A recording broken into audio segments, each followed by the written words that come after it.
Well, now this is really crazy. Those are two Mormon girls. They were at the intersection here, sitting on a bench. And I didn't know which way to go. And I said, "Oh, do you know which way to go?" And they said, "Oh, well, let me get up and see." And so I said, "Well, what are you guys doing here?" They said, "Oh, we live now here in Alabama, but we've been traveling all over the place, and we work from home, ever since COVID." And so they started telling me about their travels. And I said, "Well, where are you originally from?" They said, "Oh, Utah." I said, "Oh, I've been to Utah. Like where?" She said, "Oh, Provo." And I said, well, forgive me if I got this wrong. And I said, "Oh, I've been to St. George. I've been to Moab." She said, "Oh yeah, mountain bike capital of the world." I think her name was Shandine, who was telling me that, and the other one was Carmen.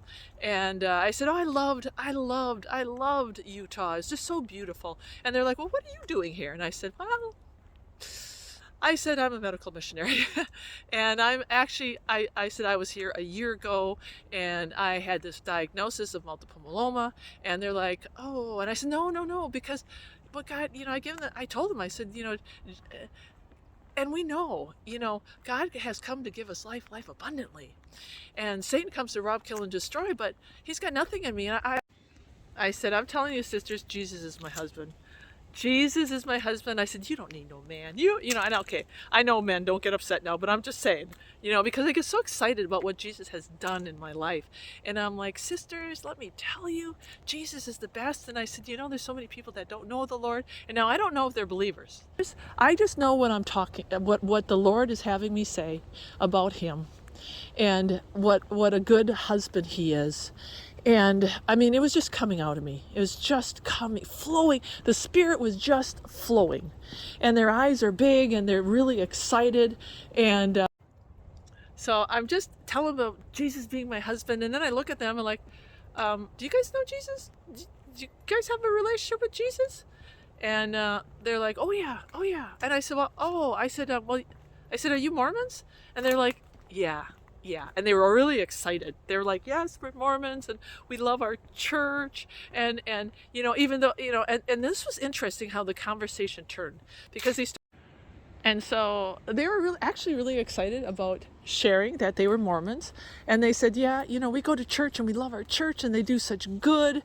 And they were really glowing about the church. But then they were realistic. They said, "But we know it's not about the church. We really know it's about a relationship with Jesus, and we do have a relationship with Jesus. We talk about this all the time, and we oh yeah, we know." And she said, "It's just it's sad because."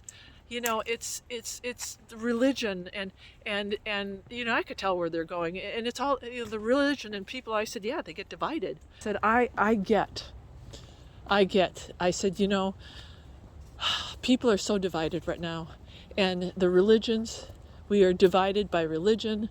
And she said, "Oh, we're really just, we should be connected." And I said, "Yeah, we should be brothers and sisters. I mean, God created us all."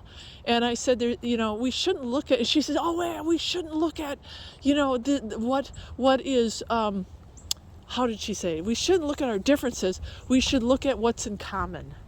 And okay, and I want to say this. This is one of the things in my ministry, is really not to focus on converting people.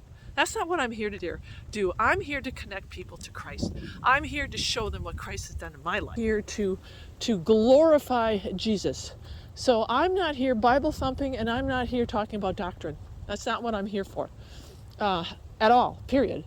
So when I said that it is so important that, yes, God loves all of his children, and he the bottom line is he wants all of us saved. So that's when I inside my backpack, and I said, "I know you guys had the Book of Mormon, and but I carry these steps to Christ." And so I reached in and I said, "This is just a beautiful book about Christ. And it's about sanctification and redemption." And I said, "You can," oh, they're like, "Oh, thank you so much." And I said, "I know you guys carry the Book of Mormon. That's what your missionaries do, but and I'm kind of unconventional." I said, "I don't carry the Bible, but this is what I carry, because people need to be connected to Jesus." And I said, this book connects people to Jesus. They said, oh, well, thank you, we'll read it. We'll definitely read it. And then I said, okay, I got one last thing. I said, can I pray for you guys? And they're like, oh, absolutely. I said, okay, I'm not going to remember your names, but let me pray. And I said, if you guys feel compelled to pray also, then at the end you can pray too. And they said, okay. So I just held their hands and I just prayed about unity. I prayed about loving each other. I prayed about not being separated by doctrine. I prayed about, walking in the power and knowing who Jesus is. And that was it. And then, they didn't pray, and they're like, oh, we're sorry we didn't pray, but we were praying in our hearts. A lot of people feel uncomfortable praying out loud in public, and that's fine. And they hugged me, and they walked away, and they're just like, oh, thank you. I said, it's not by accident that you guys are sitting at this intersection, and I didn't know where to go. And they said, oh, no, yeah, absolutely, absolutely. So that made their day, and it definitely made my day. Oh, look at this. This is never going to end. This is my Sabbath blessings again and again and again. Woo-hoo!